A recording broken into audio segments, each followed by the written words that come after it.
Picture this: a sea of golden cliffs, scorching sun, and a desert so vast it seems impossible for anything to survive here.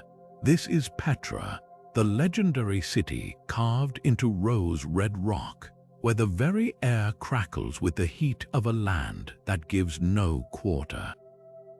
Yet, 2,000 years ago, the Nabateans didn't just survive here, they thrived. They built a bustling metropolis in the heart of this unforgiving desert, a place where water should have been nothing but a mirage. But somehow they turned the impossible into reality. How? The answer lies hidden in the very bones of Petra, in a secret so ingenious it defies belief: their ancient water systems. Think about it. What does it take to sustain an entire city in the middle of a desert? The Nabateans didn't just rely on luck or simple wells. They engineered something extraordinary, a network so precise and sophisticated that it put even the Romans to shame. While other civilizations struggled to keep their aqueducts flowing, the Nabateans were masters of every drop, capturing rain, redirecting floods, and storing water in ways that modern engineers still marvel at today. How did they do it? That's the mystery we're about to unravel together. This video isn't just about ancient pipes and stone channels. It's about human brilliance, about a people who looked at a barren land and saw possibility where others saw only dust. We're going deep into Petra's hidden veins to uncover 30 secrets of their water system, secrets that kept gardens lush, fountains flowing, and a civilization alive in one of the driest places on Earth. From hidden cisterns to gravity-defying aqueducts, each revelation will leave you in awe of what the Nabateans achieved. So come with me on this journey, because by the end, you'll never look at a drop of water the same way again. The secret to Petra's survival wasn't just about storing water, it was about catching it before it could escape. Hidden high in the cliffs surrounding the city, the Nabateans carved an elaborate web of channels so precise they almost vanished into the rock itself. These weren't just ditches or simple grooves, they were masterpieces of engineering, designed to intercept every drop of rain before it could disappear into the thirsty earth. Picture a mountainside during a storm. While most desert settlements watched helplessly as precious water vanished in flash floods, the Nabateans had other plans. Their channels, angled just right, would silently guide rainwater down into a network of cisterns, turning what should have been a fleeting moment into a lifeline. But here's what makes it even more astonishing. These channels weren't just functional, they were invisible to the untrained eye. In Wadi Musa, the valley that cradles Petra, the Nabateans disguised their water systems so well that even today you could walk right past them without noticing. They blended the channels into natural fissures in the rock, carving them to mimic the texture of the sandstone. To an enemy or a passing trader, the cliffs would have looked untouched, just another part of the harsh desert landscape. But in reality, every crevice was a carefully calculated part of a system that could funnel thousands of gallons of water into hidden reservoirs, and that's not all. The Nabateans didn't just rely on rain, they anticipated the chaos of desert storms. When flash floods surged through the canyons, their channels acted like a silent trap, redirecting the violent torrents into calm, controlled streams. This wasn't just survival, it was domination over nature. While other cities prayed for rain, the Nabateans turned the desert's fury into their greatest advantage. The next time you see a dry riverbed in the desert, remember, in Petra, even the empty cracks in the earth were part of the plan. Now let's talk about one of the Nabateans' most jaw-dropping feats, their gravity-defying aqueducts. These weren't just simple water channels, they were mathematical masterpieces, engineered with slopes so precise they could move water across vast distances without a single pump. The secret, a gradient of just 0.3%, so slight it's almost imperceptible to the naked eye, yet enough to keep water flowing steadily for miles. To put that in perspective, if you laid a 10-foot-long board at that angle, one end would only be about a third of an inch higher than the other. That's the kind of precision we're talking about, an accuracy that would challenge even modern engineers. The crown jewel of this system was the Sick Aqueduct, the hidden lifeline of Petra. Instead of fighting nature, the Nabateans worked with it, repurposing natural fissures in the towering sandstone cliffs as part of their water highway. Picture walking through the Sick, the narrow canyon that serves as Petra's grand entrance. The walls soar hundreds of feet overhead and carved discreetly into those walls, almost like a secret message from the past, runs the aqueduct. It's not just a trench, it's a carefully sculpted channel following the contours of the rock so seamlessly that it feels like the mountain itself was designed to carry water. What's truly mind-blowing is how they pulled this off without modern tools or even written blueprints. The Nabateans didn't have laser levels or digital surveying equipment, just ingenuity and an intimate understanding of their environment. They likely used simple but brilliant techniques like water-filled trenches to test slopes or weighted ropes to measure gradients. Every twist and turn of the Sick aqueduct was a calculated decision, ensuring water didn't rush too fast and erode the channels or move too slowly and stagnate. And here's the kicker, this wasn't just about efficiency. The Nabateans designed their aqueducts to be resilient, flash floods no problem. The Sick channel included spillways to divert excess water, protecting the system from destruction. Sediment buildup, they built settling basins to filter debris before it could clog the flow. This wasn't just engineering, it was foresight carved in stone. While other civilizations struggled to maintain their water systems, the Nabateans built theirs to last centuries, a silent testament to a people who didn't just survive the desert, they mastered it. Beneath the sun-baked streets of Hegra, another Nabatean masterpiece lay hidden, vast underground cisterns so large they could hold enough water to sustain a city for years. These weren't just holes in the ground, they were feats of engineering, lined with a special waterproof plaster made from lime and crushed pottery. This plaster wasn't just durable, it was nearly impermeable, sealing every crack so tightly that even in the driest years, not a single drop would escape. Imagine standing in one of these chambers, cool and dark, surrounded by walls that glistened with moisture in a land where water was more precious than gold. But the true genius wasn't just in building these reservoirs, it was in making them disappear. The Nabateans camouflaged the entrance to each cistern with such cunning that even someone walking right over it might never know what lay beneath. Some openings were concealed under carefully placed rocks, blending seamlessly into the desert floor. Others hid behind cascading vines or shrubs, turning nature itself into a shield. In a world where enemies or rival traders would kill for control of water, these hidden vaults were the ultimate insurance policy. And here's what's even more remarkable, these cisterns weren't just for emergencies. They were part of a carefully calibrated system, releasing water gradually through small, controlled channels to irrigate crops or feed public fountains. The Nabateans didn't just store water, they rationed it with the precision of a clockmaker, ensuring that even in times of drought, life in Hegra flowed uninterrupted. While other cities panicked when the rains failed, the Nabateans simply reached into the earth, tapping reserves that had been quietly waiting for this very moment. The scale of these underground chambers still stuns archaeologists today. Some could hold over 100,000 gallons, enough to fill multiple swimming pools, all hidden beneath what looked like ordinary terrain. It's a testament to a civilization that didn't just endure the desert's harshness but turned secrecy into an art form. Every disguised entrance, every plaster-sealed wall tells the same story. In the hands of the Nabateans, even the driest earth could be made to yield its secrets.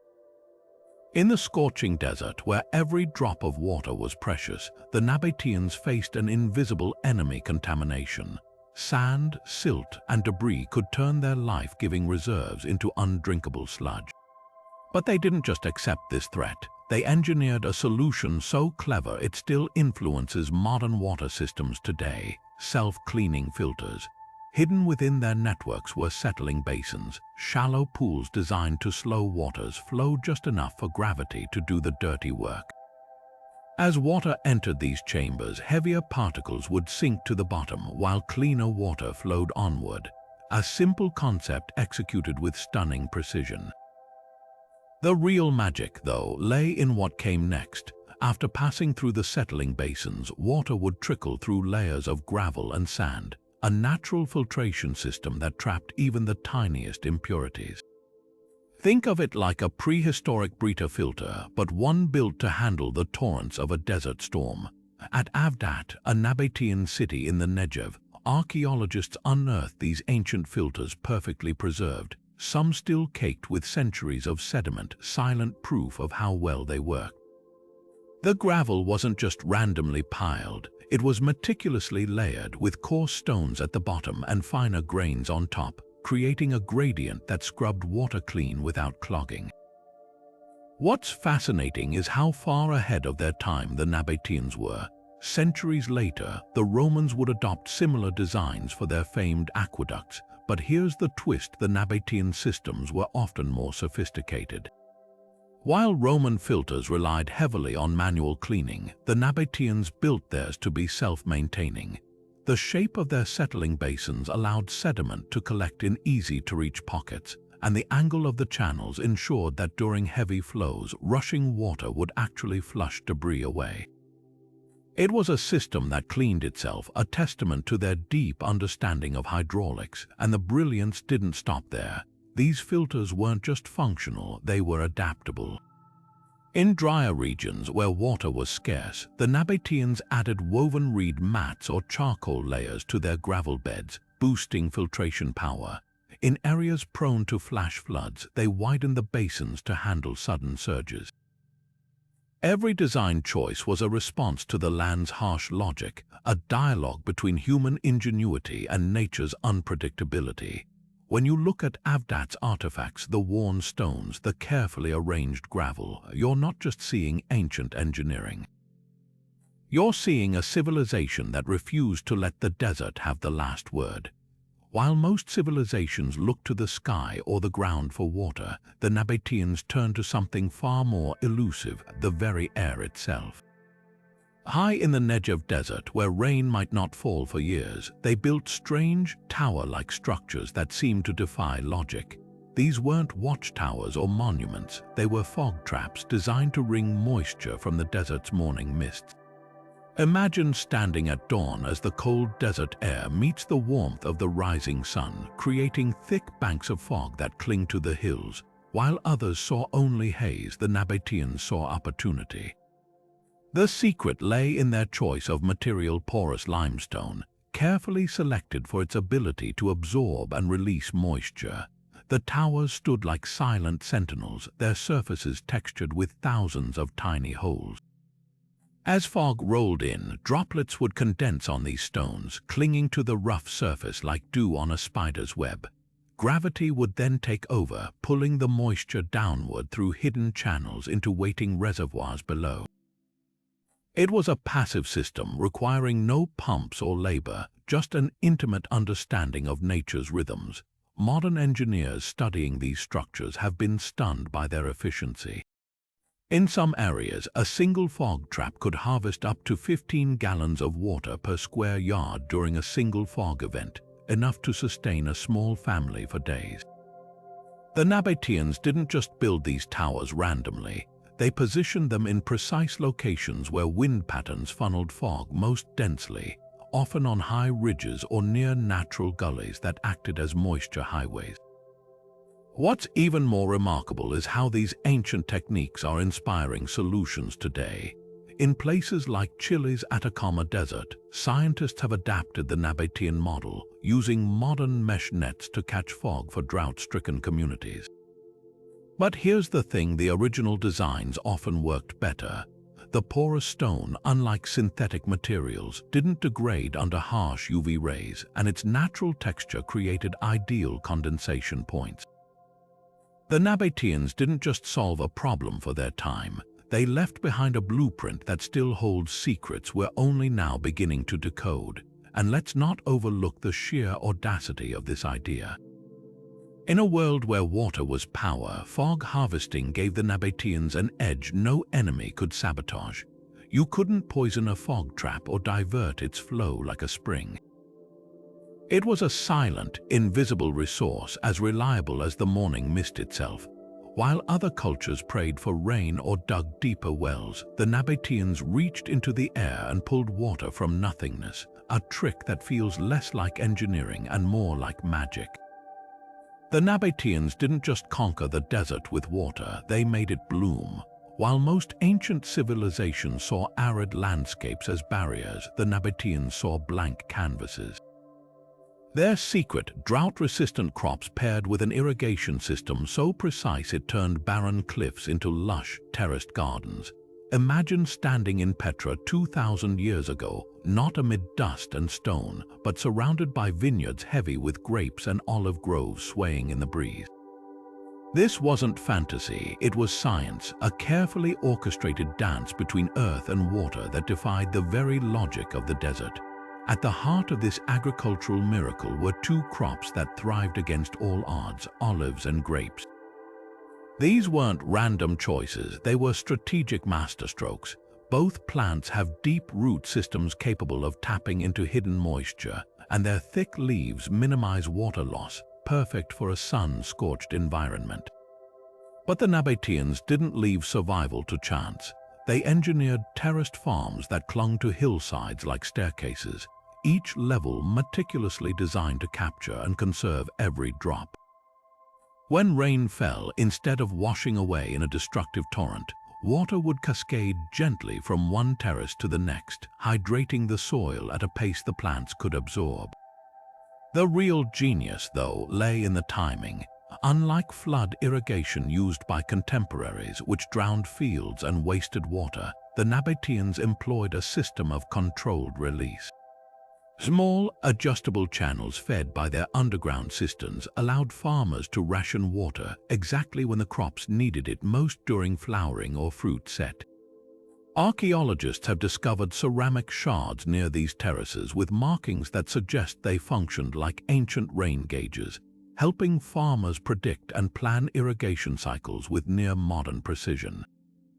And here's what's truly astonishing. These weren't just subsistence plots. The scale of Nabatean agriculture suggests surplus production olive oil and wine traded across the ancient world.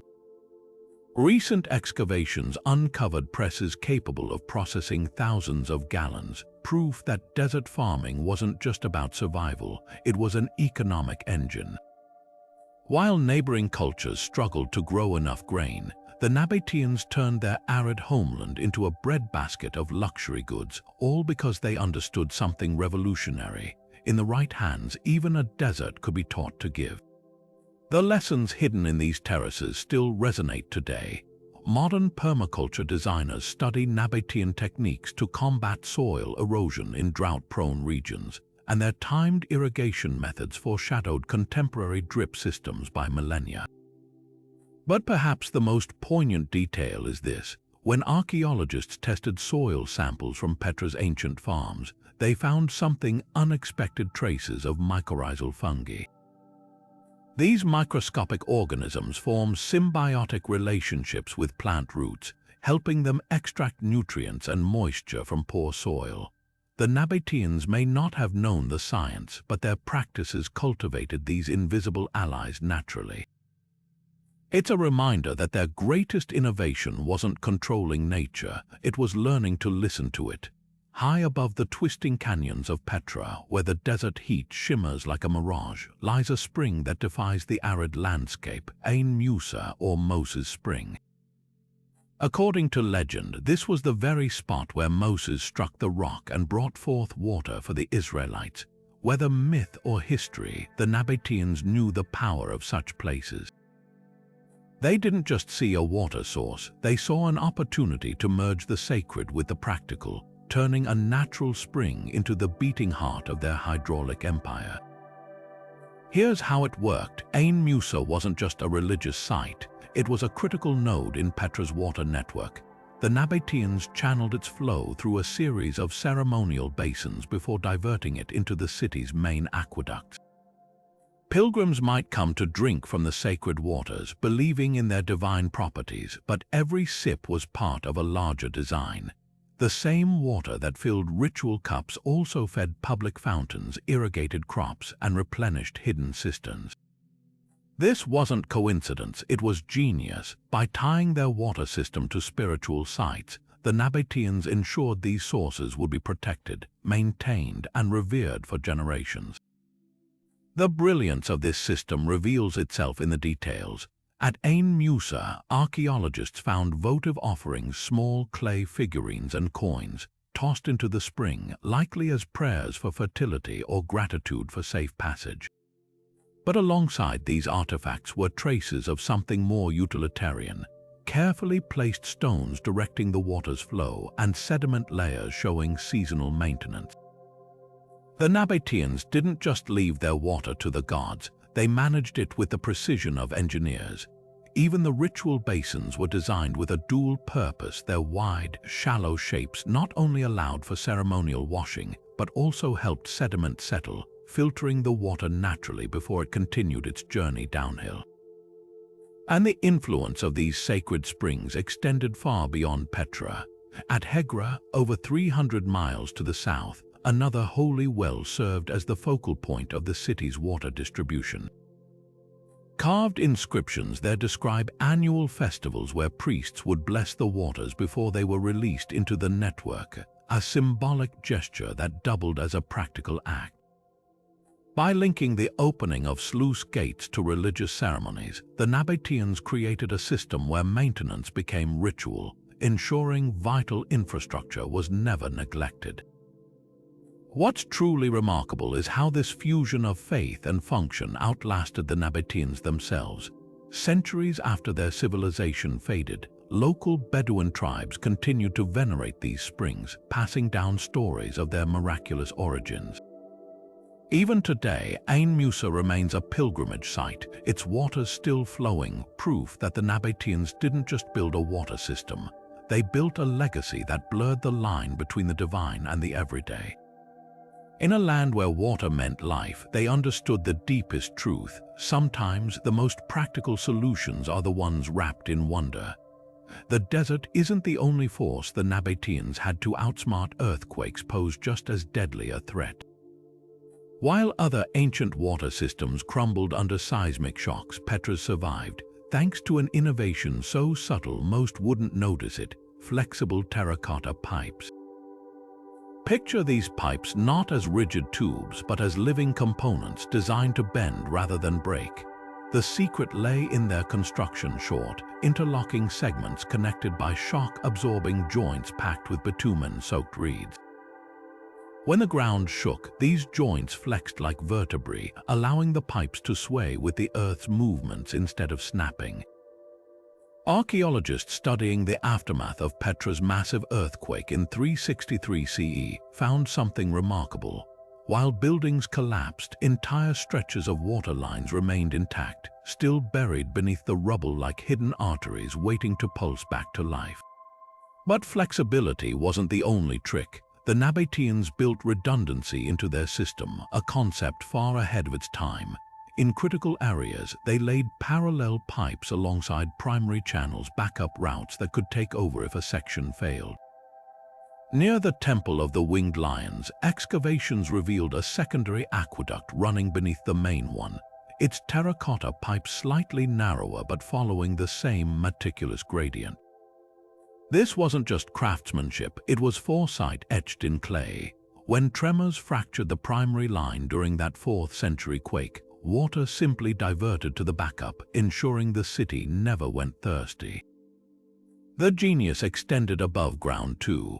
Where aqueducts crossed fault lines or unstable terrain, the Nabateans incorporated expansion gaps, small spaces between stone blocks filled with gravel that acted as natural shock absorbers. These gaps allowed sections to shift independently during quakes, preventing catastrophic cracks. Modern engineers call this base isolation, a technique now used in skyscrapers from Tokyo to San Francisco. But in Petra, it was already in play 2,000 years ago, hidden in plain sight beneath the feet of merchants and pilgrims. Perhaps the most telling evidence of their seismic savvy comes from the damage itself. After the 363 quake, repairs weren't haphazard. They were systematic. Broken pipes weren't just replaced, their joints were reinforced with thicker bitumen layers, and terraces near fault zones were rebuilt with deeper foundations. The Nabateans didn't just endure disasters, they learned from them, treating each earthquake as a harsh but instructive teacher. Today, as modern cities grapple with climate resilience, there's a lesson in those ancient pipes. Sometimes, survival isn't about resisting nature's fury, it's about bending with it. Water wasn't just life for the Nabateans, it was currency. In a land where dehydration could kill within hours, control of wells and springs meant control of power, and the Nabateans turned this brutal reality into an empire. Along the bustling incense routes where caravans stretched for miles under the desert sun, they built something unprecedented, a water tax system so ruthlessly effective it bankrolled Petra's golden age. Picture a merchant from Gaza, his camels laden with frankincense, stumbling upon a Nabatean well after days without water. The relief of finding it would quickly turn to calculation as he faced the price, sometimes a tenth of his cargo, just for the privilege to drink. This wasn't charity, it was business, and the Nabateans were masters of supply and demand. The genius lay in their strategic placements. Wells weren't scattered randomly, they were positioned at precise intervals, just far enough apart to ensure caravans had no choice but to stop. Archaeologists tracing these routes found something telling. The distance between Nabatean water stations almost perfectly matched a camel's maximum endurance. Coincidence? Hardly. This was a calculated chokehold on trade. At key junctions like Aboda and Moyat-Awad, guards kept meticulous records, etching transactions into clay tablets or leather scrolls. Some receipts survive, listing payments in spices, silver, or even slaves. The system was so organized it rivaled modern toll roads, complete with tiered pricing. Water for a single camel cost less than an entire caravan, and luxury goods like myrrh carried higher taxes than grain. But the Nabateans didn't just extort, they added value. Their wells weren't mere holes in the ground, they were fortified oases, complete with shaded rest areas and repair stations for damaged wheels. At Hegra, inscriptions boast of sweet water, a selling point distinguishing their services from brackish desert pits. Traders paid not just for water, but for safety, predictability, and speed. In return, the Nabateans ensured routes stayed clear of bandits, even maintaining emergency reserves for those who couldn't pay upfront, with steep interest, of course. It was a brutal kindness, the kind that built loyalty through necessity. The wealth this generated was staggering. Historians estimate water taxes alone funded Petra's monumental architecture, including the treasury's iconic facade. When the Roman Emperor Trajan finally annexed Nabatea in 106 CE, his first act was seizing the water stations, proof of their enduring value. Yet the system's true legacy might be its psychological impact. For centuries after the empire fell, desert tribes spoke of the Nabatean thirst, a proverb warning against unchecked greed. But dig deeper and you'll find another lesson. In the right hands, even scarcity could be sculpted into prosperity. The desert taught the Nabateans that water was power. They taught the world how to sell it. In the relentless desert heat, where temperatures could turn a puddle into steam within hours, the Nabateans faced a silent thief: evaporation. But they didn't just accept this loss. They engineered a solution so simple yet effective it left traces archaeologists would discover centuries later. At Shivta, a remote Nabatean outpost in the Negev desert, researchers found something telling: smooth, curved grooves worn into the rims of ancient cisterns. These weren't accidental scratches, they were the ghostly fingerprints of stone lids, proof of a brilliant tactic to shield precious water from the sun's greedy grasp. The science behind this is deceptively straightforward. When water sits exposed, heat accelerates evaporation but cover it, and the process slows dramatically. The Nabateans took this basic principle and refined it to near perfection. Their cistern lids weren't just flat slabs. They were precisely cut to fit like puzzle pieces over the reservoir openings, with edges tapered to create an almost airtight seal when weighted down. Some even had small notches for ropes, allowing them to be lifted with minimal disturbance to the protected water below. At Shivtur, the residue marks show something remarkable. The lids weren't just placed occasionally. They were used consistently enough to wear permanent grooves into the stone from repeated use.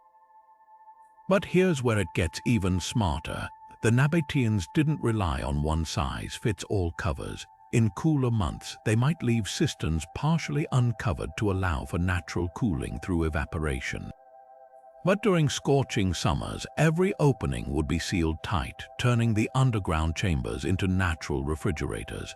The stone itself acted as insulation thick enough to block heat transfer but porous enough to breathe slightly, preventing condensation buildup that could encourage mold.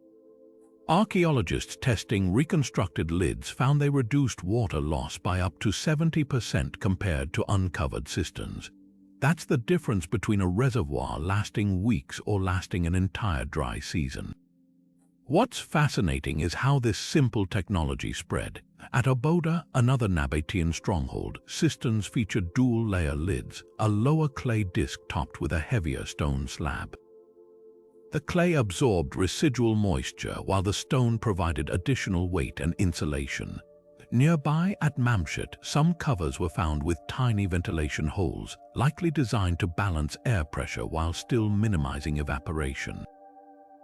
These variations suggest a culture constantly tweaking and improving, sharing innovations across their trade networks like a prehistoric open-source project.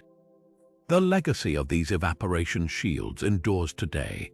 Modern desert communities from Morocco to Arizona still use similar stone or metal covers on their water stores, a testament to the Nabateans' timeless ingenuity. But perhaps the most poignant detail lies in those faint grooves at Shivtur, each one a record of hands long gone, lifting and lowering the lids in a daily ritual of survival. In those worn stones, we don't just see ancient engineering. We see the quiet determination of a people who refused to let even the sun steal their future.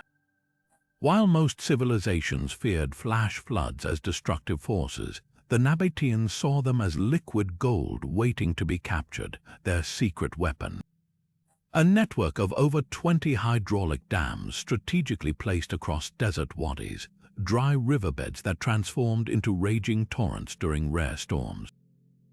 The masterpiece of this system stood at Wadi Mataha, where engineers built not just a barrier but a sophisticated water redistribution hub. Picture this: when storm clouds gathered, the desert's parched channels would suddenly roar to life, sending walls of water crashing downward. Instead of letting this precious resource vanish into the sands, the Mataha Dam intercepted the fury with mathematical precision. What made this dam extraordinary wasn't its size. It stood only about 15 feet high, but its intelligence. Rather than blocking the flood entirely, it functioned more like a traffic director for water. The structure featured a carefully calibrated spillway that allowed excess water to cascade over while diverting a controlled portion through a side channel into waiting reservoirs. Modern hydrologists studying the design were stunned to discover the spillway's angle matched the optimal flow rate for sediment management. Too steep, and erosion would undermine the dam; too shallow, and debris would clog the system. The Nabateans had found the perfect balance without the benefit of fluid dynamics equations, but the real innovation lay in the dam's dual-purpose design. During moderate flows, gates could be adjusted to fill nearby cisterns. In extreme floods, the structure's curved face, a technique now called gravity arch construction, used the water's own force to strengthen the dam. This curvature distributed pressure evenly, allowing the relatively small stone barrier to withstand impacts that would topple a straight wall. Excavations revealed something even more remarkable. The dam's foundation stones were set not on solid bedrock but on a flexible gravel base, an ancient seismic buffer that allowed the whole structure to shift slightly during earthquakes without collapsing. The aftermath of these hydraulic interventions transformed the landscape. At Wadi Farosa, another dam created an artificial oasis where none should exist. Palm tree pollen found in soil cores proves this was once a thriving grove, its roots tapping into retained floodwater long after the storms passed. Meanwhile, silt deposits downstream tell another story. The Nabateans weren't just capturing water, they were harvesting the fertile soil carried by floods. By slowing the flow, their dams acted like giant sieves, trapping nutrient-rich sediment that could later be transported to farm terraces. Perhaps the most telling evidence of their success comes from what didn't happen. While contemporaneous cities like Jerusalem recorded devastating flood damage, Petra's chronicles show no such disasters. The dams did more than provide water. They tamed the desert's violent mood swings, turning catastrophic events into controlled bounty. Modern engineers now recognize these structures as early examples of non-resistance hydraulics, a philosophy gaining traction today in flood-prone areas. The lesson carved into Wadi Mataha's stones is clear. Sometimes the best way to conquer nature isn't to fight it, but to guide its hand. Imagine trekking through the Nabatean desert under a moon so bright it casts shadows, a silver-lit world where every dune and rock formation takes on an eerie glow.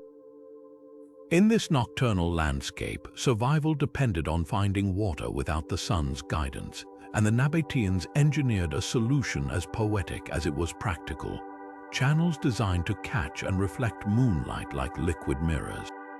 At Madain Sale, their northern capital, inscriptions and artifacts reveal a system where water wasn't just carried, it was made visible from miles away, turning the desert's emptiness into a navigational aid. The key lay in the channel's construction. Unlike ordinary trenches, these were lined with a special plaster mixed with crushed quartz, giving the surfaces a slightly crystalline quality. When moonlight struck the water's surface, the quartz-enhanced walls amplified the reflection, creating shimmering ribbons across the landscape. Archaeologists experimenting with reconstructed channels found that on clear nights, these silver trails could be spotted from over a mile distant, enough to guide lost travelers or caravans to safety. The effect wasn't accidental. The channel's gentle curves were calculated to maximize reflectivity, avoiding sharp angles that would scatter light. But moonlight navigation wasn't just about physics, it was about timing. The Nabateans synchronized their water releases with lunar cycles, ensuring reservoirs filled during brighter phases. Inscriptions at Madain Sale reference the nights of the full basin, likely denoting periods when moonlight reflection peaked. Some channels even featured carved notches marking lunar months, allowing caretakers to predict optimal nights for maintenance or ritual offerings. This fusion of astronomy and hydraulics created a calendar written not in ink but in water and light. What's truly remarkable is how this system doubled as a security measure. By illuminating only specific routes, the Nabateans could stealthily direct travelers away from sensitive areas like hidden cisterns or royal quarters. A surviving merchant's account describes being led through a canyon where the moon's path vanished suddenly, signaling a turn only initiates would know. In a land where secrecy meant survival, these glowing waterways became both lifelines and labyrinths. Modern desert travelers still unknowingly benefit from this ancient innovation. Satellite imagery shows that many of today's Bedouin trails follow the same moonlit corridors the Nabateans engineered. The grooves worn into Madain Sale's channel edges, polished smooth by centuries of flowing water, tell a silent story. In the right hands, even something as fleeting as moonlight could be harnessed to carve certainty into the desert's vast uncertainty. Behind the soaring facade of Petra's treasury, where tourists gasp at the rose-colored columns, lies a secret most visitors never see, a labyrinth of cramped, twisting tunnels barely wide enough for a person to squeeze through. These weren't escape routes or storerooms, they were the Nabateans' ultimate insurance policy for their water system. Imagine a worker, lamp in hand, shuffling sideways through these pitch-black passages, his fingers brushing against the smooth walls where centuries of repairs had worn the stone shiny. His mission, to reach a cracked pipe or clogged channel without disrupting the water flow to the city above. This was maintenance reduced to an art form, a hidden ballet of engineering performed in near-total darkness. The brilliance of these tunnels isn't just their existence, it's their placement. Rather than digging randomly, Nabatean engineers mapped them like surgeons tracing veins, ensuring every critical junction in their aqueducts had access. Behind the treasury's iconic urn, archaeologists found one such passage snaking downward, its entrance disguised as decorative masonry. The tunnel's route followed the exact path of the water channel, feeding the building's ceremonial fountains, allowing repairs mid-function. And here's the kicker, the walls weren't bare. Scratches in the stone reveal notches for holding tools, and niches where resin lamps once flickered, proof these spaces were in constant use. What's truly astonishing is how these tunnels defied conventional engineering logic. Unlike Roman aqueducts, which required entire sections to be drained for repairs, the Nabatean system could be fixed on the fly. Workers used tapered stone plugs to temporarily divert water while they patched leaks, a technique modern plumbers would recognize. At the 6 main aqueduct, a recently discovered shaft shows even more ingenuity: vertical access points equipped with primitive pulley systems to lower materials directly to problem areas. This wasn't just maintenance, it was precision microsurgery on a city-wide scale. But the real masterstroke lay in their secrecy. The tunnel's entrances were deliberately placed in sacred or administrative areas, places strangers couldn't casually wander. At the Temple of the Winged Lions, one passage begins beneath an altar, its opening concealed by a pivoting stone slab. Even if invaders breached Petra's walls, they'd never find, let alone sabotage, the lifeblood of the city. Today, thermal imaging reveals just how extensive this hidden network was, with passages spiderwebbing under major monuments. Some still bear the soot marks of ancient torches, ghostly traces of the workers who kept Petra alive, one cramped, invisible repair at a time. In the heart of the Negev desert, where the sun bleaches bones and the wind erases tracks, the Nabateans faced a relentless challenge, hauling water from depths that would make even modern engineers hesitate. Their solution, turning their most reliable desert companions into living engines. At Aboda, ancient rock carvings reveal an astonishing sight. Camels trudging in endless circles, their powerful bodies harnessed to massive pulley systems that drew water from wells over 200 feet deep.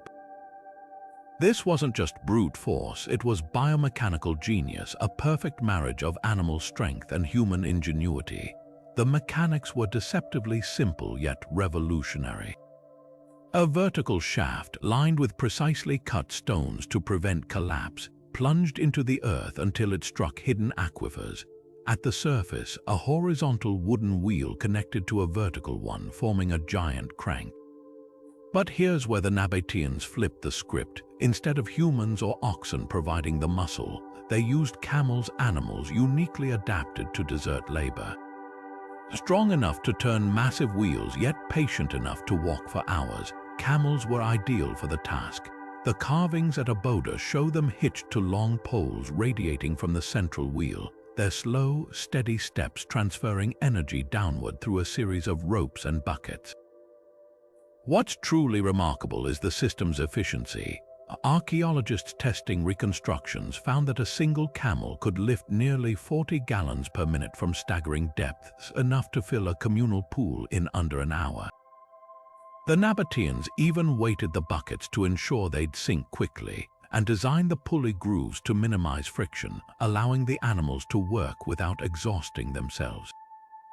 Unlike Roman treadwheel cranes, which required constant human supervision, these camel-driven wells could operate for hours with minimal oversight, a critical advantage in a land where every drop of sweat mattered. But the real stroke of brilliance lay in the system's adaptability. The carvings depict something modern engineers call a differential pulley, a setup where the camel's circular path allowed buckets to ascend one side of the well while empty containers descended the other, creating a continuous loop. This meant no wasted movement, no idle time. Even the camels benefited. The gentle, repetitive motion was less taxing than carrying heavy loads, and the shade from overhead canopies kept them cool. The Nabateans didn't just exploit these animals, they partnered with them, crafting a system where both species thrived. Today, the grooves worn into a boater's well rims tell a silent story of countless revolutions, of generations of camels and keepers working in sync. While similar systems existed in Persia and China, none matched the Nabateans' seamless integration of ecology and engineering. It's a reminder that their greatest inventions weren't just about controlling nature. They were about listening to it, learning from its rhythms, and harnessing its gifts with respect. In those ancient carvings, we don't just see machines, we see a conversation between species, written in the language of water and survival. Walking through Petra during peak summer would have felt like stepping into an oven. Temperatures regularly soared past 100 degrees Fahrenheit, baking the sandstone until it radiated heat like a kiln. Yet inside Nabatean homes, something remarkable happened. The air stayed cool enough to preserve perishable foods and offer relief from the desert's wrath. The secret wasn't magic. It was an ancient form of air conditioning hidden beneath their feet. At Humaima, a Nabatean trading post in southern Jordan, archaeologists unearthed the smoking gun, homes with intricate networks of subterranean water channels running directly beneath their floors, paired with cleverly placed vents that transformed entire buildings into natural refrigerators. Here's how it worked. Narrow terracotta pipes carried cold spring water from nearby mountains into the city's underground arteries. As these channels snaked beneath streets, they absorbed the ground's natural chill, a phenomenon anyone who stepped into a basement on a hot day would recognize. But the Nabateans didn't stop there. They cut slim ventilation shafts into their homes' floors, often disguised as decorative grates. When desert winds blew across these openings, the airflow would draw cool air upward from the water channels while pushing warm air out through rooftop vents. The effect was a passive cooling system that could lower indoor temperatures by 20 degrees or more, no electricity required. The evidence at Humaima reveals astonishing sophistication. Some homes featured adjustable floor vents, sliding stone panels that allowed residents to control airflow room by room, much like modern HVAC dampers. Others had shallow troughs carved along walls where excess condensation would collect, creating a secondary cooling effect as water evaporated. Even the placement of these channels was deliberate. By running them beneath north-facing walls shaded from direct sun, and using heat-absorbing basalt stones as conduits, the Nabateans maximized thermal transfer. Modern engineers replicating the system found it rivaled the efficiency of 16th-century European ice houses, yet this technology predated them by nearly 2 millennia. But the real stroke of brilliance was its dual purpose. These weren't just cooling systems, they were emergency water reserves. During droughts, homeowners could lift floor stones to access the channels below, tapping into reserves that remained insulated and algae-free thanks to the constant airflow. At one Humaima villa, researchers found a vertical shaft connecting the cooling system to a rooftop cistern, creating a gravity-fed loop where water could be manually circulated to refresh the supply. It was a solution as elegant as it was resilient, blending practicality with sheer ingenuity. What's perhaps most striking is how these innovations echo in today's sustainable architecture. The principles behind Petra's cooling systems, thermal mass, passive ventilation, and evaporative cooling, are now championed by green builders worldwide. Yet few realize they're resurrecting technologies perfected in the desert 2,000 years ago. When you walk into a modern building cooled by geothermal pipes, you're stepping into the legacy of those Nabatean engineers who understood a fundamental truth.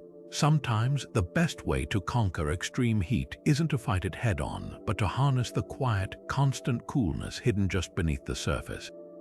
In the Nabatean world, water wasn't just a resource, it was a responsibility, and the penalties for wasting it were etched into law. Archaeologists digging through Petra's administrative archives uncovered crumbling papyrus scrolls that revealed something startling. Rainwater harvesting wasn't optional. Every homeowner, from the wealthiest merchant to the humblest craftsman, was legally required to channel their rooftop runoff into designated cisterns. The scrolls list fines in exacting detail: 20 silver coins for a blocked gutter, 50 for an unmaintained downspout, even confiscation of property for repeat offenders. This wasn't mere bureaucracy, it was survival codified into justice. The laws hinged on a simple but radical principle: in the desert, every surface was a catchment area. Nabatean roofs weren't just shelters, they were scaled slopes of smooth stone, angled precisely to funnel rain toward collection points. Excavations at Petra, a satellite village near Petra, reveal how seriously these regulations were enforced. One home's foundation stones bare grooves where inspectors would measure water flow, checking for obstructions. Another site yielded a clay tablet recording a dispute between neighbors over a diverted downspout, complete with witness testimony and the offending homeowner's sheepish confession. What's fascinating is how these laws adapted to circumstance. During droughts, fines increased exponentially, turning water hoarding into a capital crime. But in wet years, the system showed surprising flexibility. Overflow from private cisterns could be sold to neighbors through a licensed water broker, creating an early free market for surplus.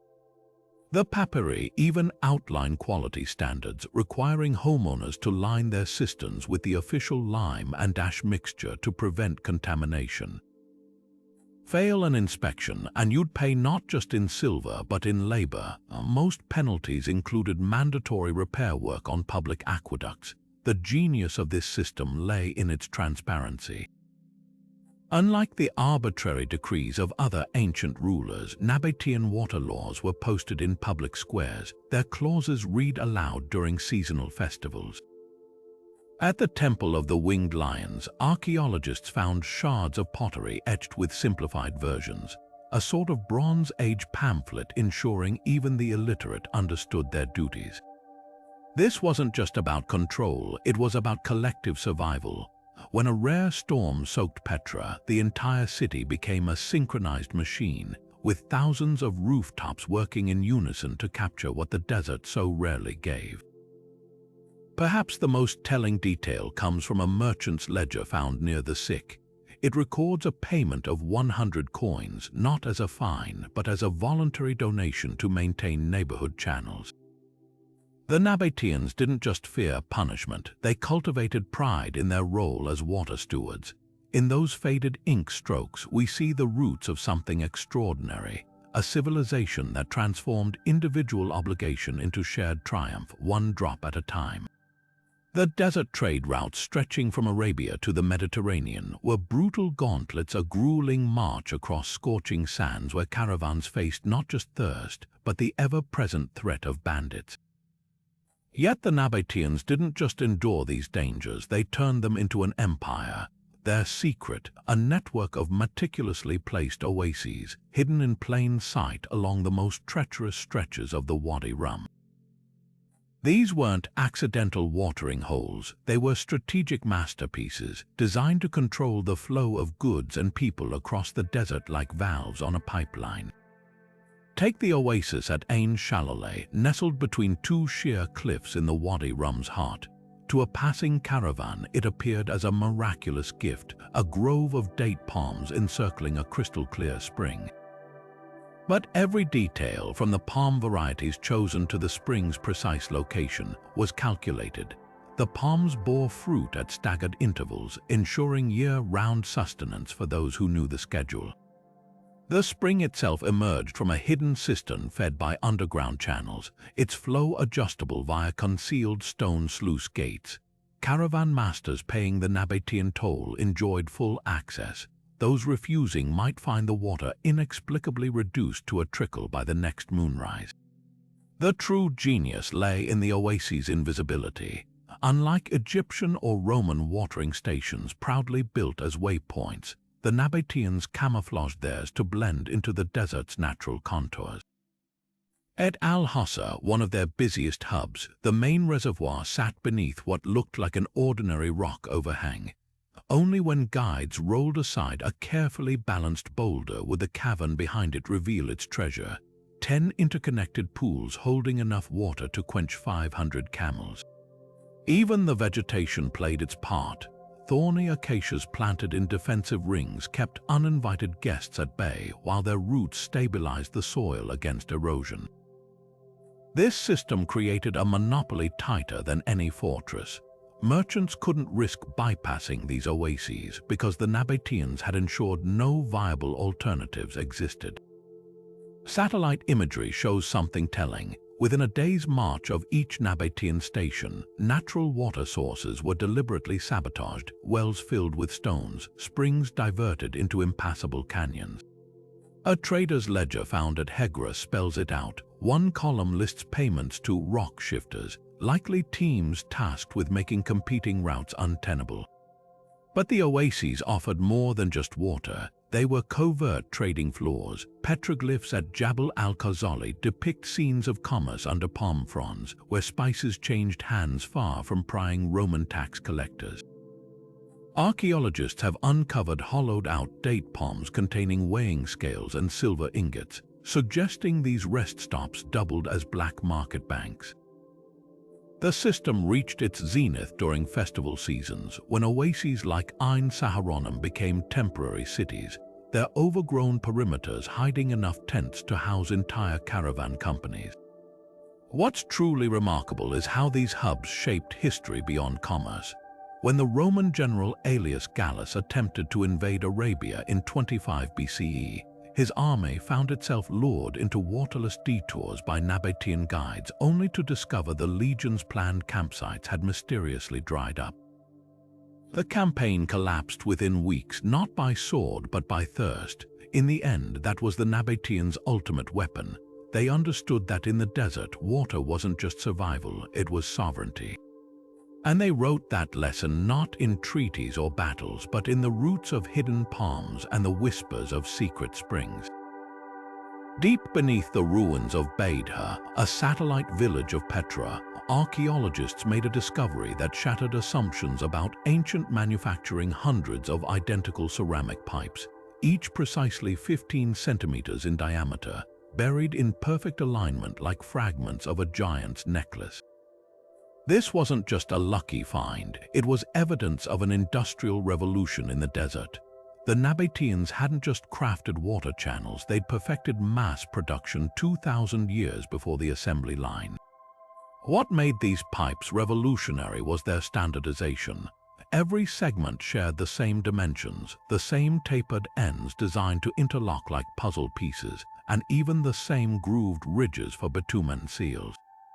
Imagine a worker repairing a broken section, no need to measure or carve a custom replacement. He could simply grab another prefabricated pipe from storage and slot it into place, knowing it would fit seamlessly. This uniformity wasn't accidental.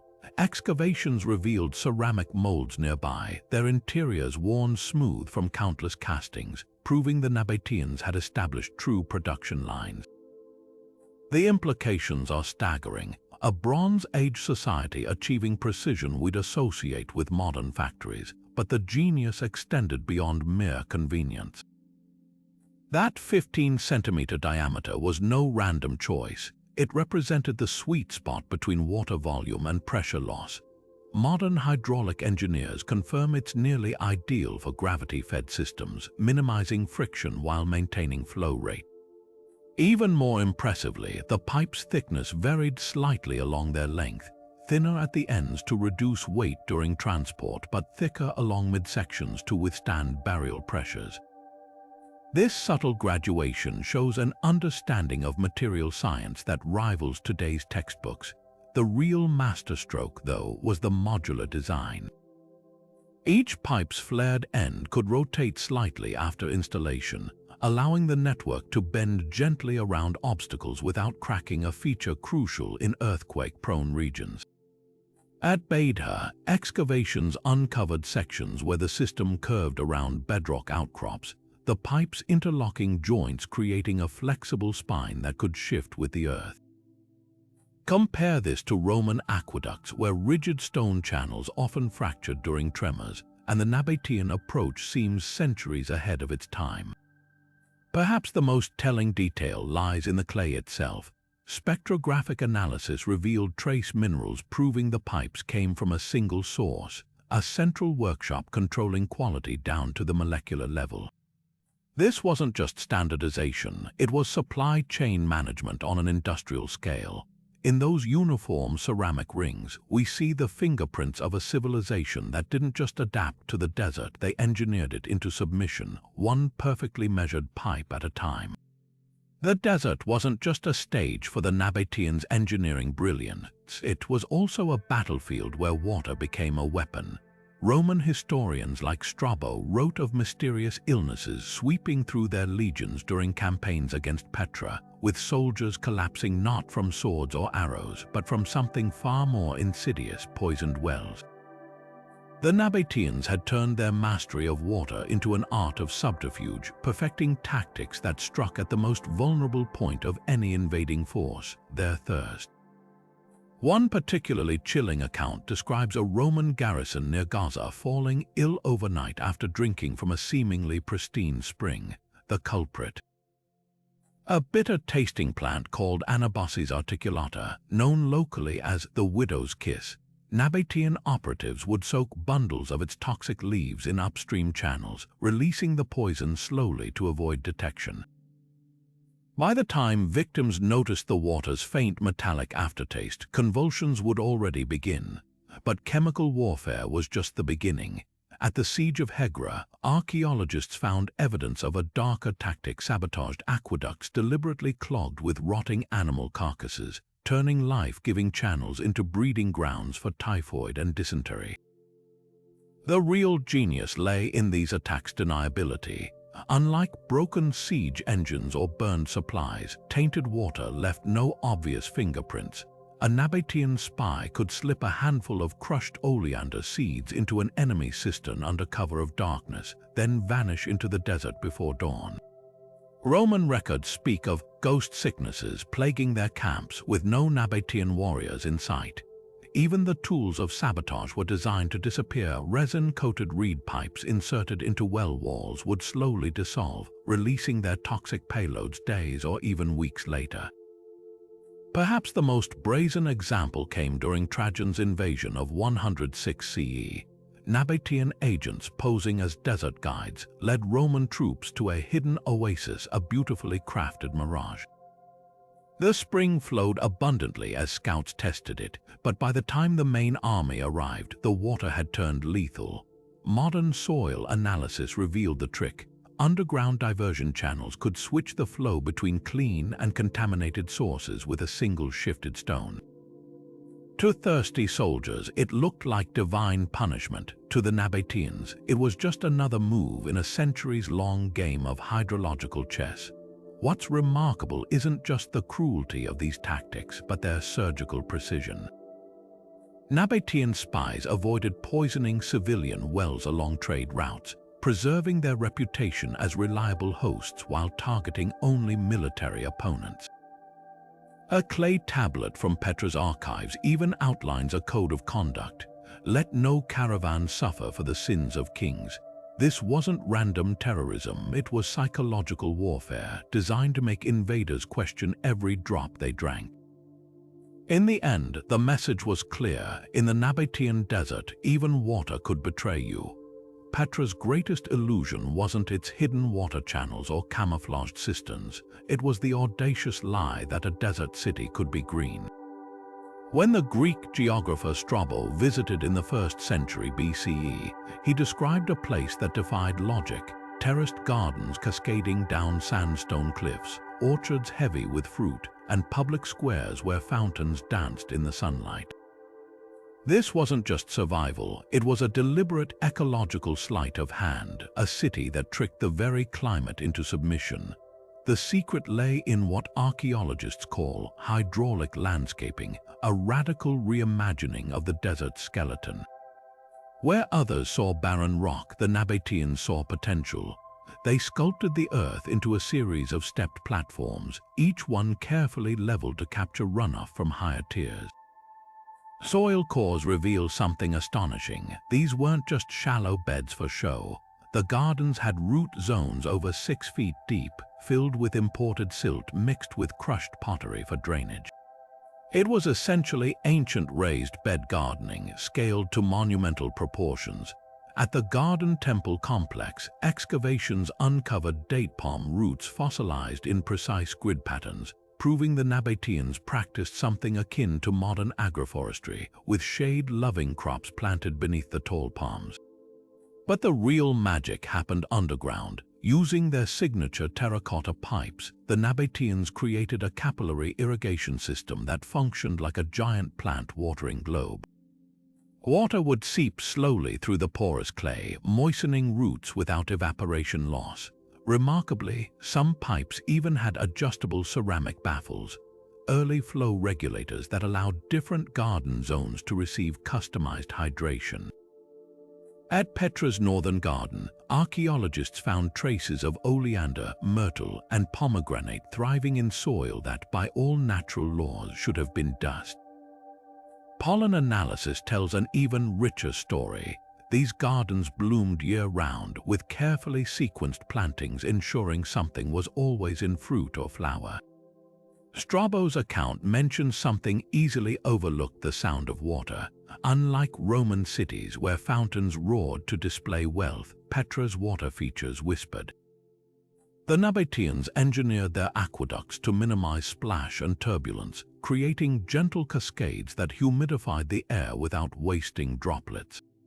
At the Great Temple, a recently restored fountain demonstrates their sophistication. Its bowl was carved from a single block of sound-absorbing sandstone, muting the flow to a murmur. This wasn't just engineering, it was psychological warfare against the desert's harshness, replacing the crackle of dry wind with the soothing white noise of moisture. What's truly mind-bending is how they scaled this illusion. Satellite imaging shows Petra's green spaces weren't isolated oases. They formed interconnected corridors, creating microclimates that cooled entire neighborhoods. Palm fronds filtered dust from the air while transpiring precious moisture, lowering ambient temperatures by as much as 15 degrees.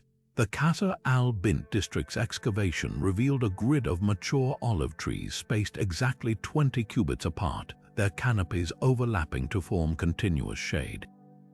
Walking Petra's streets in its prime wouldn't have felt like traversing a desert at all, but rather a verdant labyrinth where every turn offered respite.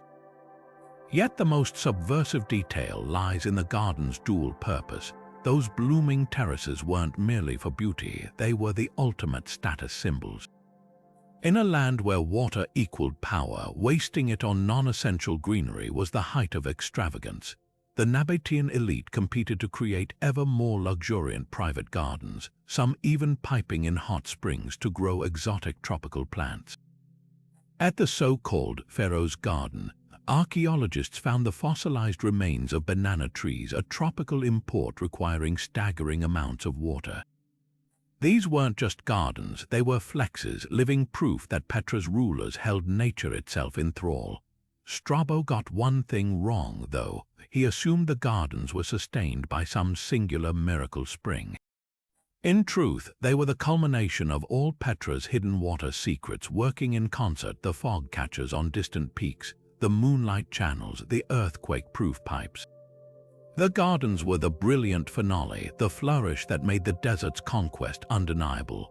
When you stand in Petra's ruins today, squinting against the sun, try to picture it as Strabo saw it, a mirage made real, a city that didn't just survive the wasteland but rewrote its rules.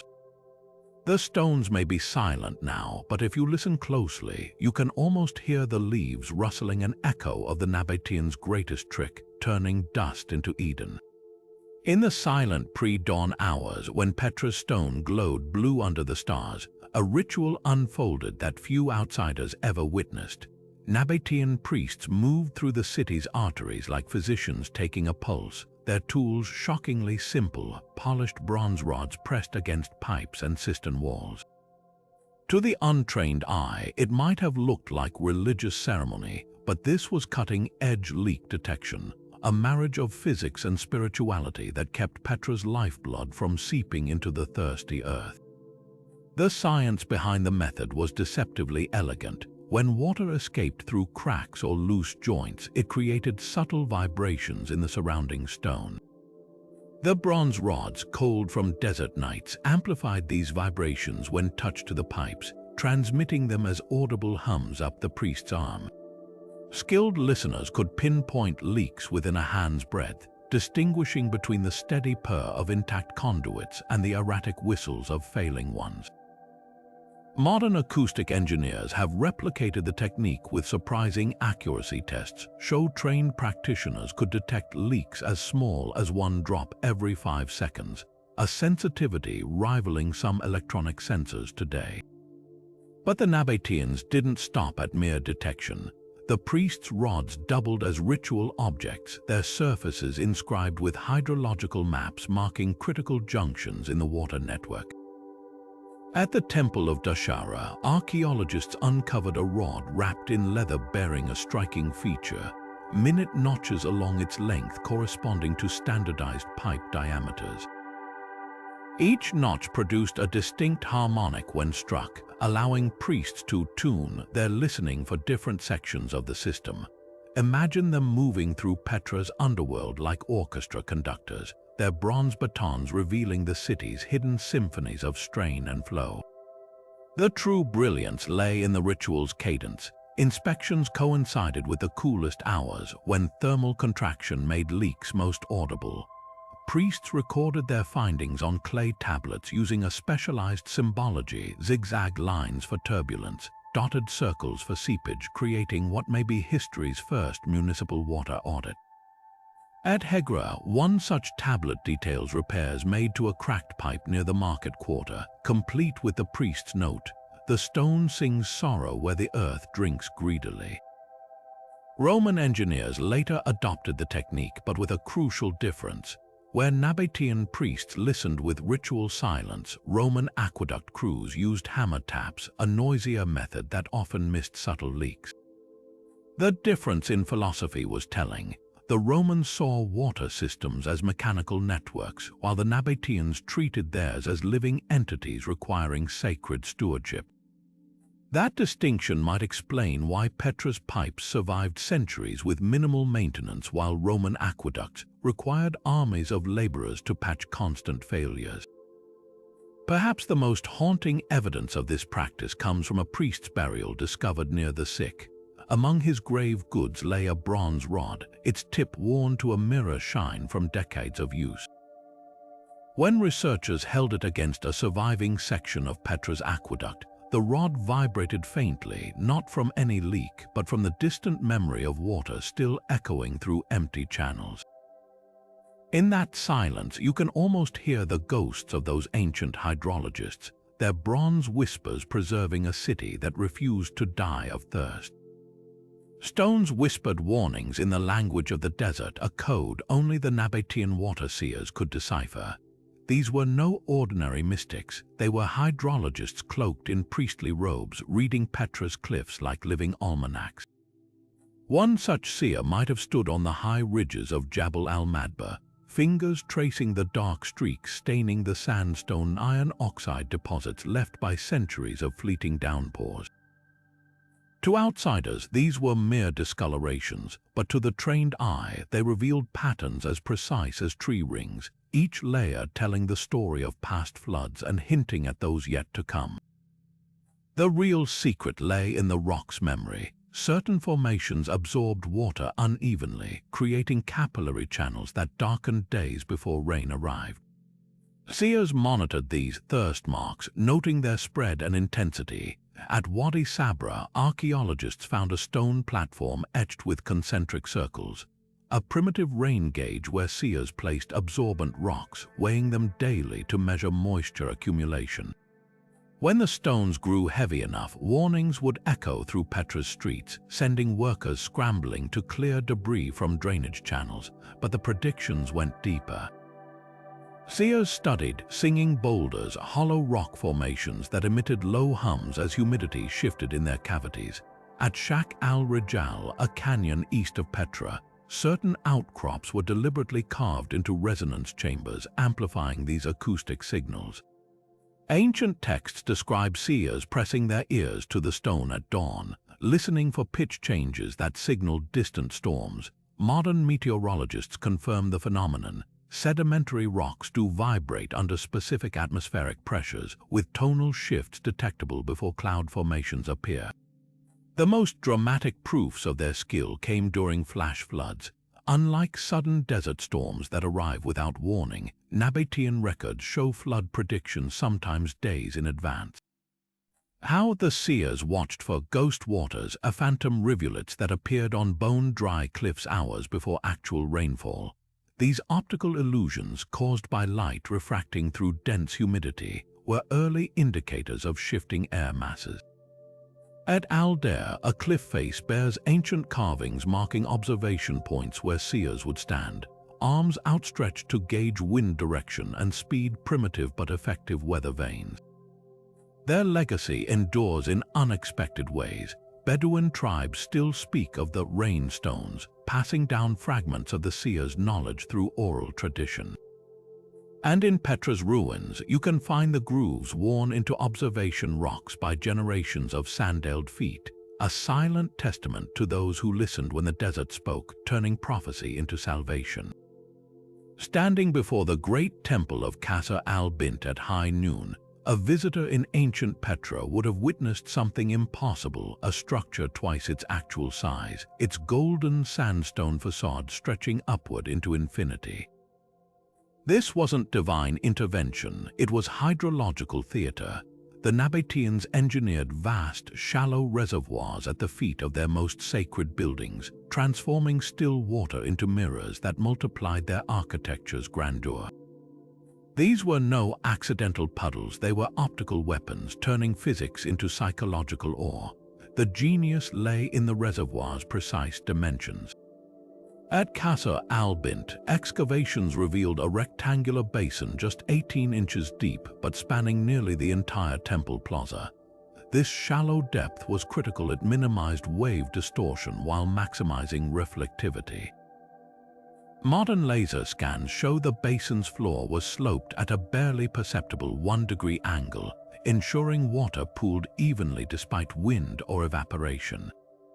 The effect would have been staggering. As the sun arced overhead, the temple's reflection grew sharper until the building appeared fused with its watery twin, creating the illusion of a structure both rooted in the earth and floating among the clouds. But the deception went deeper. The Nabateans enhanced these illusions through strategic landscaping. By planting drought-resistant tamarisk trees around the reservoir's edges, they framed the reflection while hiding the water's boundaries. To a pilgrim approaching from the sick, the tree's feathery foliage would blend seamlessly with the mirrored facade, making the reservoir vanish into the scenery. Archaeologists discovered something even more cunning. The temple's lower courses of stone were burnished to a higher polish than the upper sections, ensuring the reflected image glowed brighter than the actual building. It was stagecraft carved in stone. The psychological impact of this hydraulic sleight of hand can't be overstated. When the Nabatean king stood before Qasr al-Bint during festivals, his reflection would appear towering over the gathered crowds, a literal deification through water. Greek diplomat Athenaeus described the effect in a surviving letter. The god's house stands upon the sky itself, and the king walks between two worlds. This wasn't just vanity, it was geopolitical messaging. Client rulers visiting from distant lands would see Petra's might doubled before their eyes, a quiet reminder that the Nabateans commanded even the elements. Recent experiments by optical physicists confirm how sophisticated these illusions were.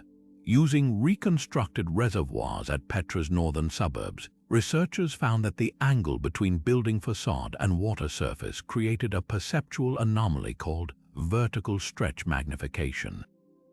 Essentially, the reflection elongated structures by approximately 22%, enough to make Qasr al-Bint's 40-foot columns appear nearly 50 feet tall without obvious distortion. Even more impressively, the Nabateans seem to have understood light's behavior at different times of day. The temple's orientation ensured the reservoir caught the sun's strongest rays at midday, when religious ceremonies peaked, then diffused into softer reflections by evening, mirroring the dying light's sacred symbolism. Perhaps the most telling detail lies in what the reservoirs didn't reflect. Unlike Roman-style pools that showcased statues or ornamental fountains, Petra's temple basins were kept meticulously bare. Not a single votive object or ceremonial blemish has been found in their sediments, proof the Nabateans prioritized optical purity over decoration. Even the water itself was curated. Algae growth would have been suppressed using barley straw, a natural algicide known to ancient peoples. Every element served the illusion, right down to the chemistry. Today, when you stand before Qasr al-Bint's dry basin, try to picture it as pilgrims once saw it, not as a drained archaeological feature, but as liquid sorcery. Those weathered stones at your feet were once a portal, a place where architecture transcended stone and water became a lens for power. The Nabateans didn't just build temples, they built mirages, knowing full well that in the desert, control over perception was as vital as control over water itself. Beneath the grandeur of Petra's hydraulic marvels lies a shadow that archaeologists still grapple with: the chilling discovery of iron shackles near the Wadi Furasa water channels.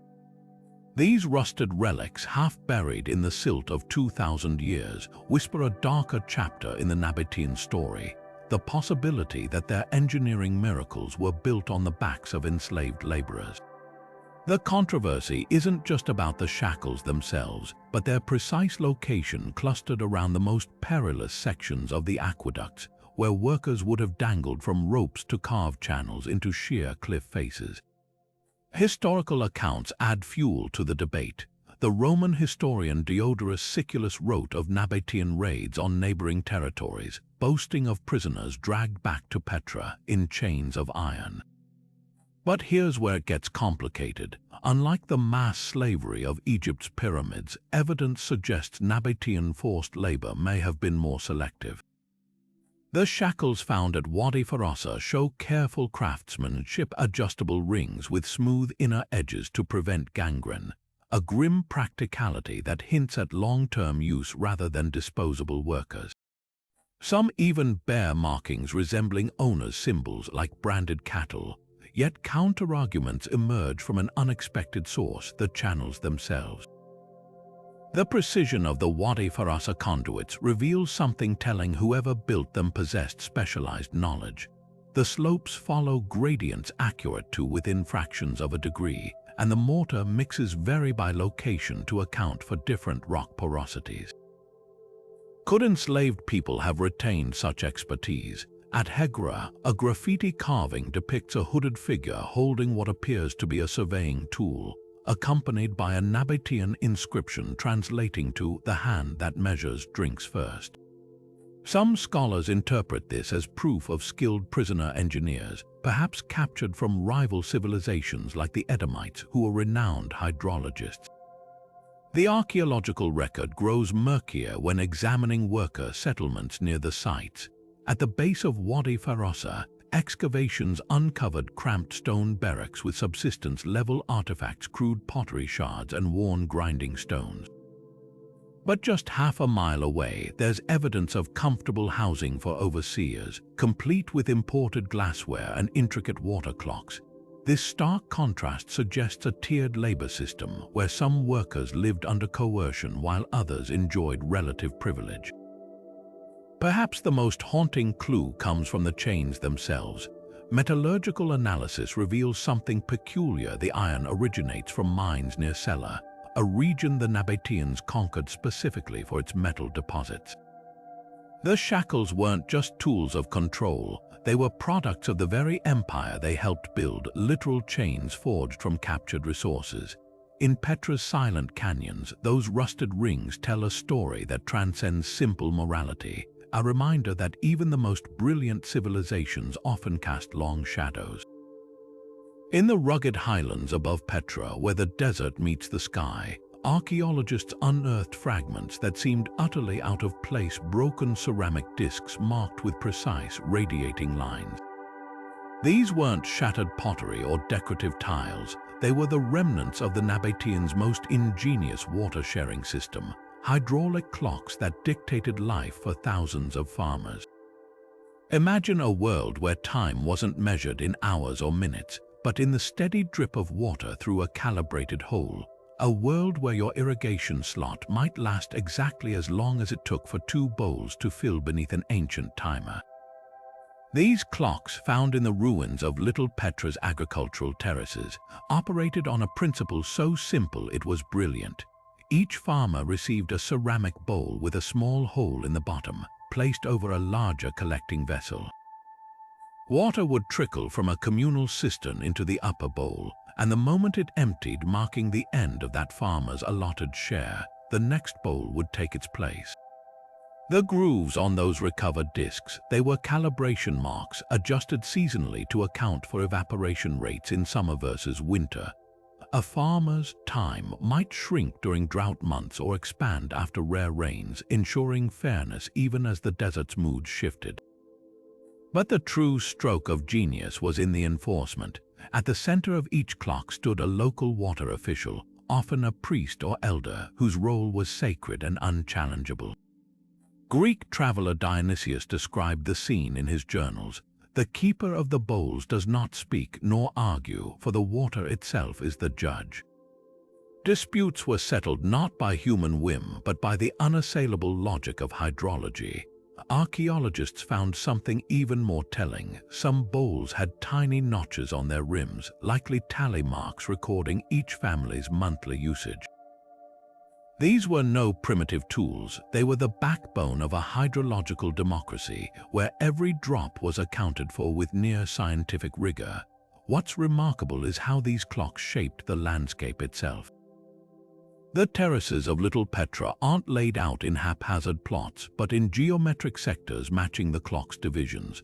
Soil analysis shows fertilization patterns aligning precisely with water rotations, evidence that farmers maximized every second of their allocated flow. Even the crops were chosen for their compatibility with the system. Fast-growing barley for short allocations, drought-hardy olives for longer ones. This wasn't just timekeeping, it was the desert's metronome conducting an entire civilization's rhythm. Perhaps the most poignant discovery came from a collapsed farmhouse near the clocks. There, buried under rubble, lay a child's toy, a miniature ceramic bowl with a crude hole punched through. It suggests even the youngest Nabateans learned early. In their world, water didn't just sustain life, it measured it drop by sacred drop. Those broken clock fragments, now silent in museum cases, once pulsed with the heartbeat of a society that turned scarcity into precision and precision into survival. Stretching like veins beneath the deserts of Persia and Petra, 2 ancient water systems separated by hundreds of miles shared a secret so uncanny it couldn't be coincidence. The Nabateans' underground tunnels bore a striking resemblance to Persian qanats, those legendary subterranean aqueducts that turn the driest landscapes into fertile oases. Both civilizations employed near-identical ventilation shafts, strategically spaced along their channels like breath holes for the earth itself. But how? The answer lies in the silent trade routes that carried more than spices and silk. They carried ideas, passing hydrological genius from one desert empire to another. Take the Qanat system beneath Iran's city of Gonabad, where vertical shafts plunge into the dock every 50 paces, allowing air to circulate and workers to descend for maintenance. Now compare that to the tunnel snaking beneath Petra's Ad-Dar plateau, same spacing, same cylindrical design, even the same clever use of gravity to prevent stagnation. The similarities don't stop there. Both systems featured sediment traps at precise intervals, angled to let flowing water purge debris naturally, and both cultures disguised their shafts as natural rock formations, ensuring enemies couldn't easily sabotage their lifelines. This wasn't parallel innovation, it was a technological handshake across the sands, but here's where the story twists. While Persian qanats dated back to the first millennium BCE, Nabatean tunnels emerged centuries later, right when Petra's trade with Persia peaked. Archaeologists digging near the Silk Road's desert branches uncovered ceramic shards bearing both Nabatean and Persian markings, some scratched with hydraulic symbols resembling qanat blueprints. One fragment found near Hegra even depicts a meeting between robed figures, one holding a Nabatean water channel model, the other a Persian shaft diagram. Coincidence? Unlikely. These weren't just merchants trading goods, they were engineers trading survival secrets. The real proof lies in the adaptations. The Nabateans didn't merely copy the qanat, they upgraded it. Where Persian shafts were circular, Nabatean vents often flared at the top, funneling nighttime condensation downward like a natural drip irrigation system. And while qanats relied on gentle slopes, Petra's tunnels incorporated sudden drops to aerate the water, oxygenating it for fresher storage. These improvements hint at something profound, a dialogue between civilizations, each refining the other's brilliance. Yet the most tantalizing clue was unearthed near the Dead Sea, a collapsed tunnel with ventilation shafts too precise for either culture alone. Carbon dating placed its construction during a rare peace between the Nabatean and Parthian empires, suggesting a joint project. Imagine it, Persian diggers and Nabatean masons laboring side by side, their combined knowledge yielding a system that outshone anything built separately. Today, those crumbled stones whisper a lesson we're still learning, that in the face of a relentless desert, even rivals could become collaborators when survival was at stake. High above Petra's bustling streets, where the common people relied on public fountains and communal cisterns, the Nabatean kings indulged in a luxury so extravagant it bordered on defiance, private baths fed by aqueducts reserved solely for royalty. The remnants of these exclusive waterworks still cling to the cliffs near the palace tomb, their fractured channels tracing the path of a privilege so absolute it turned hydration into hierarchy. Here, kings like Aretas Roman IV didn't just drink water, they bathed in it, flaunting their dominion over the desert's scarcest resource. The engineering behind these royal conduits was as audacious as it was precise. While public aqueducts followed the gentlest slopes to maximize efficiency, the king's private lines took daring shortcuts, carving straight through bedrock or vaulting across gaps on slender stone bridges. Archaeologists found one such segment near the palace tomb's eastern facade, where a narrow channel leaps 8 feet across open air, supported by an arch thinner than a man's arm. This wasn't just about speed, it was spectacle. The design ensured the king's baths filled faster than any other, a hydraulic sleight of hand that made monarchy seem divinely favored. Inside the palace tomb's bath complex, the opulence reached staggering heights. Excavations revealed chambers lined with waterproof stucco, tinted with lapis lazuli, giving the walls a shimmering blue hue that mimicked oasis pools. The floors sloped imperceptibly toward drains, their surfaces textured to prevent slips yet smooth enough to reflect torchlight like liquid. But the real secret lay beneath, a network of terracotta pipes that could adjust water temperature at will. By mixing hot springs from Wadi Musa with cold mountain runoff, servants could create the perfect bath within minutes, a feat even Rome's elite would envy. What's truly revealing, though, is how these privileges were guarded. The royal aqueduct didn't just run separately, it ran secretly. Sections were concealed behind false walls in the tomb's lower chambers, their entrances disguised as decorative niches. Aretas Roman IV engineers even installed trap channels, dead-end diversions meant to confuse anyone unauthorized who tried to trace the water's path. The message was clear: the king's access to water wasn't just superior, it was sacrosanct. Yet the system's most cunning feature was its propaganda value. During public festivals, the palace tomb's exterior fountain would suddenly surge with water, cascading down the facade in a calculated display of abundance. What spectators didn't see were the hidden valves controlling the flow, operated by attendants in a concealed chamber. To a populace taught to revere water as life itself, these theatrics transformed Aratus from a ruler into a rainmaker, his very presence promising prosperity. The bitter irony lingers in the ruins today. Those royal pipes designed to last eternity now lie broken, their precious water long since returned to the desert that temporarily surrendered it. But the grooves worn into their ceramic lips tell a silent tale. For every drop that once flowed for kings, 1,000 more were measured out in clay bowls to the citizens below. The true legacy of Petra's royal water isn't in its extravagance, but in the unspoken tension it reveals between the thirst of the powerful and the ingenuity that made even deserts bow. Even the most ingenious water systems can fall silent when the skies withhold their mercy. By the 4th century CE, a creeping catastrophe was unfolding across Petra, not from enemy armies or crumbling infrastructure, but from something far more implacable. The rain simply stopped coming. Sediment cores drilled from Petra's ancient reservoirs tell a chilling story, layers of fine dust suddenly replacing the rhythmic sediments of seasonal floods, like a heartbeat flatlining in the geological record. This wasn't gradual climate change, it was a hydrological collapse where the Nabateans' greatest strength became their fatal vulnerability. The evidence lies in what's missing. In the cisterns beneath the Great Temple, archaeologists found something startling. Normally stratified deposits showed a dramatic shift around 350 CE.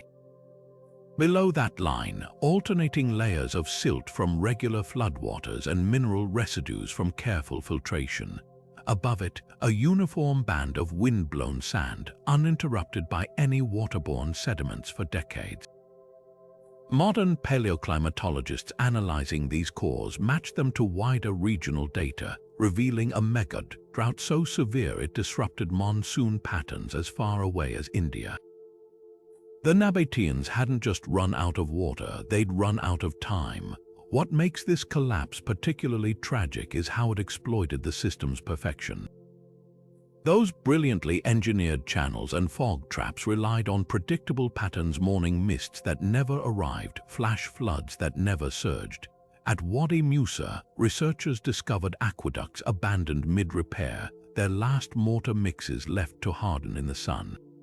The very precision that made the system flourish became its undoing. There was no slack, no redundancy for unprecedented drought. Even the famous self-cleaning filters couldn't handle the new reality. Excavations show them clogged not with debris, but with the crystallized remains of their final, meager flows. The human toll emerges from smaller details. At a domestic cistern in Petra's residential quarter, someone had scratched increasingly desperate tally marks into the wall, first counting days between water allocations, then weeks, until the marks stopped altogether. Nearby, the skeleton of a teenage girl was found curled around an empty ceramic filter, her bones showing signs of severe dehydration. These weren't the casualties of sudden catastrophe, but of slow suffocation, as the desert reclaimed what the Nabateans had borrowed for centuries. Yet the cruelest twist may be what came after.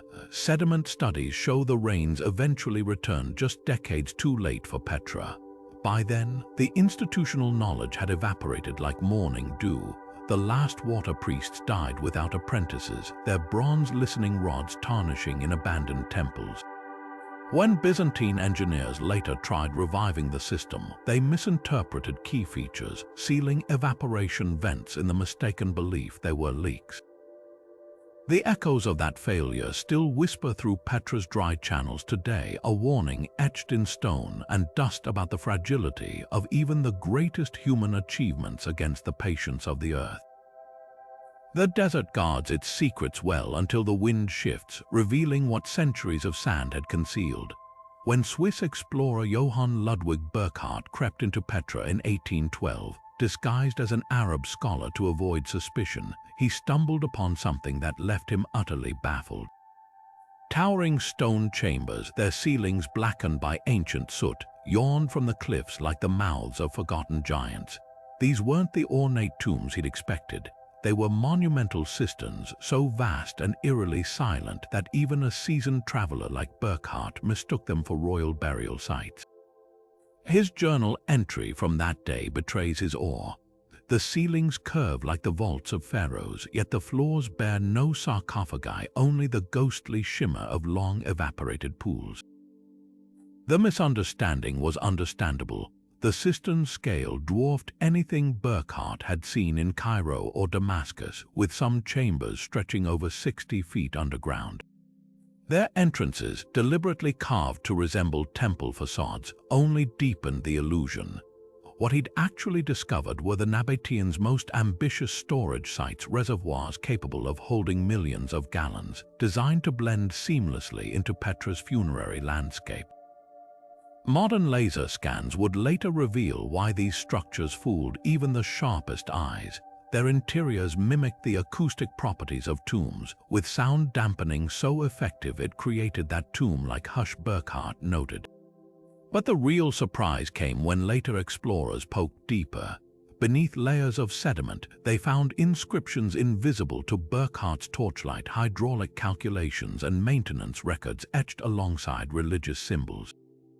One cistern wall near the sick bears a charcoal sketch of a worker kneeling beside what's clearly a water gauge, its markings still legible after 2 millennia. Another reveals a tally system tracking seasonal water levels, with notches for years of plenty, cut twice as deep as those for lean times. These weren't just storage pits, they were living archives documenting the Nabateans' intimate dance with drought. The explorers' greatest blunder, though, was overlooking the cistern's strategic placement. From above, their locations seem random, but map them against Petra's topography, and a startling pattern emerges. Each sits at a precise elevation where gravity could distribute water to key neighborhoods without pumps. That tomb Burckhardt sketched near Ad-Dair, its floor slopes exactly 1 degree toward the royal quarters fountains, the burial chamber he described at Jabal Qubtha. Its hidden channels led straight to the great temple's ritual baths. The Nabateans had turned their water storage into an optical illusion, hiding life's most precious resource in plain sight, disguised as monuments to the dead. Modern archaeologists now recognize these cisterns for what they truly were: the beating heart of Petra's hydraulic empire. Infrared imaging shows how their walls were lined with a proprietary mix of lime and crushed pottery, creating a near-perfect seal against seepage. Some even feature primitive but effective filtration systems, with layers of sand and charcoal still preserved in their depths.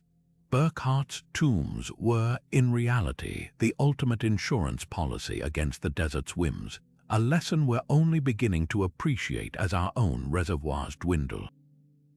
Perhaps the most poetic twist lies in what these cisterns didn't hold. Unlike actual Nabatean tombs, which glitter with gold and lapis, the chambers Burckhardt found were conspicuously bare. No treasure, no votive offerings, just the faint mineral traces of what once filled them. In that emptiness, we glimpse the Nabateans' true priorities. They built their grandest vaults not for jewels or kings, but for the substance that made both possible. Burckhardt may have mistaken cisterns for tombs, but in a way he wasn't entirely wrong. These silent chambers did hold something sacred, not the remains of the dead, but the lifeblood of a civilization that refused to die.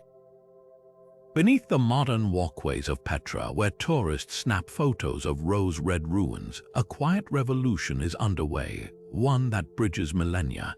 The Petra Water Project, spearheaded by UNESCO and Jordanian hydrologists, isn't just preserving history, it's resurrecting Nabatean ingenuity to solve 21st-century problems. Teams of engineers armed with laser scanners and drones have made an astonishing discovery. Those 2,000-year-old water channels, long thought to be relics, still function better than many modern systems at preventing catastrophic erosion. After torrential rains in 2018, satellite images revealed something remarkable. While newly constructed drainage ditches near the visitor center washed away, the ancient Nabatean channels carved into the 6 walls effortlessly redirected the deluge, just as they were designed to do. The restoration's brilliance lies in its humility. Instead of imposing contemporary solutions, engineers are listening to the original blueprints. At the Wadi Musa catchment area, they've cleared centuries of debris from hidden Nabatean diversion tunnels, allowing seasonal floods to flow harmlessly around vulnerable monuments. The results speak for themselves. Where concrete barriers installed in the 1990s cracked under pressure, the rehabilitated stone channels absorbed the water's force like a sponge. Project leader Dr. Youssef Al-Balawi describes it as engineering time travel. We're not just fixing pipes, we're relearning a lost language of water management from the masters themselves. One particularly striking success is the rehabilitation of the Ain Brak aqueduct. Before intervention, flash floods routinely battered Petra's iconic treasury facade, depositing layers of abrasive sediment. By restoring the Nabateans' original spillways, a series of step channels that dissipate energy through controlled cascades, the team reduced erosion by 80%. The secret, it turns out, was in the angles. Modern engineers initially balked at the aqueduct's slight parabolic curve until computational models proved it was mathematically optimized to minimize turbulence. Even more impressively, the system requires no pumps or electricity, just gravity and geometry, exactly as the Nabateans intended. But the project's most unexpected breakthrough came from blending old and new technologies. At the Great Temple Complex, drones equipped with thermal imaging identified subsurface water leaks invisible to the naked eye. Problems the Nabateans likely detected using their bronze listening rods. The solution, a fusion of ancient and modern. Cracks were sealed with a polymer-enhanced version of the original lime and ash mortar, combining Nabatean chemistry with contemporary materials science. Similarly, 3D printed replicas of damaged ceramic pipes now slot seamlessly into gaps where originals crumbled, their design reverse engineered from fragments in the Petra Museum. Perhaps the most poetic aspect of this work is how it's reshaping conservation philosophy globally. UNESCO now refers to Petra as a living laboratory for heritage hydrology, where lessons learned are being applied from Morocco to Peru. In Jordan's Wadi Rum, Bedouin communities have begun reinstalling fog-catching nets based on Nabatean tower designs to combat drought, a direct result of the project's knowledge-sharing initiatives. Even the training methods echo antiquity. Young engineers apprentice with local stonemasons who use traditional tools, passing down techniques unchanged since Nabatean times. As sunset paints Petra's cliffs in fiery hues, the faint sound of trickling water can be heard where silence reigned for centuries, not just a ghost of the past, but the whisper of a future where ancient wisdom flows anew. The true triumph of this restoration isn't just in preserving history. It's proving that the Nabatean solutions were never truly lost, only waiting for us to recognize their enduring genius. In those revitalized channels, we find more than water. We find a conversation across time, one that's finally being heard again. From hidden fog traps to earthquake-proof pipes, from lunar-reflecting aqueducts to self-cleaning filters, the 30 secrets of Nabatean water engineering aren't just historical curiosities. They're a masterclass in human ingenuity, a blueprint for how to thrive where survival seems impossible. Each innovation we've explored, the gravity-defying gradients, the camouflaged cisterns, the hydraulic laws etched in stone, paints a portrait of a civilization that didn't just adapt to the desert but rewrote its rules. Think about the sheer scope of their achievements. While other empires built monuments to gods and kings, the Nabateans carved theirs into the earth itself, a labyrinth of tunnels and channels that turned barren cliffs into life-giving arteries.